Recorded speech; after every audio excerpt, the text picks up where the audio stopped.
శివుని లింగోద్భవం అయిన తర్వాత బ్రహ్మ విష్ణువులు శివశక్తులను ఉన్నతాసనాలపై కూర్చోబెట్టి అంజలిబద్ధులై పవిత్రమైన దివ్య వస్తువులతో భక్తిగా పూజించారు.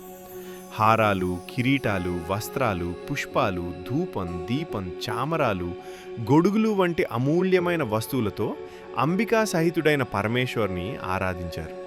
అవి సాధారణ జీవులకు లభించనివి. దేవుని ఎప్పుడూ శ్రేష్టమైన వస్తువులతోనే పూజించాలి.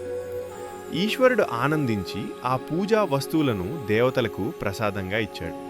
అంతా ప్రశాంతమైన తర్వాత లోకంలో భక్తిని పెంపొందించాలనే సంకల్పంతో ఈశ్వరుడు ఇలా ఉపదేశించాడు. కుమార్లారా, ఈరోజు చాలా పవిత్రమైనది. ఇది శివరాత్రిగా ప్రసిద్ధి చెందుతుంది. ఈరోజు నా లింగాన్ని గాని నా మూర్తిని గాని భక్తితో పూజించినవాడు అపారమైన పుణ్యం పొందుతాడు. శివరాత్రి నాడు ఉపవాసంతో, ఇంద్రియ నియంత్రణతో, దంభం లేకుండా నన్ను ఆరాధించాలి. ఈ ఒక్క రోజు పూజ సంవత్సర ఫలాన్నిస్తుంది. ఈ రోజున నా కృప సముద్రం పొంగినట్టు లోకమంతా వ్యాపిస్తుంది. ఈశ్వరుడు మరలా చెప్పాడు, నేను మార్గశీర్ష పున్నమి రోజున స్తంభ రూపంలో ఆవిర్భవించాను. అందుకే ఈ స్థలం లింగస్థానముగా ప్రసిద్ధి చెందుతుంది. ఈ మహాలింగం లోకుల దర్శనార్థం చిన్న రూపంలో ఉంటుంది. ఇది భుక్తి, ముక్తి రెండింటినీ ఇస్తుంది. దీన్ని దర్శించిన వారికి పునర్జన్మ ఉండదు. నేను అగ్నిపర్వతంలా ఆవిర్భవించినందున ఈ క్షేత్రం అరుణాచలంగా ప్రసిద్ధి చెందుతుంది.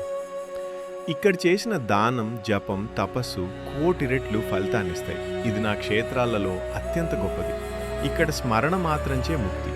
అనంతరం శంకరుడు యుద్ధంలో మరణించిన వారిని తన కృపతో పునర్జీవింపచేసి బ్రహ్మ విష్ణువులకు వేదసారాన్ని ఉపదేశించాడు. కుమార్లారా, నాకు 2 రూపాలున్నాయి, నిరాకారం, సాకారం. ఇతర దేవతలు సాకారులు మాత్రమే. నేనే పరబ్రహ్మను. స్తంభరూపం నా నిరాకారం, మూర్తి రూపం నా సాకారం.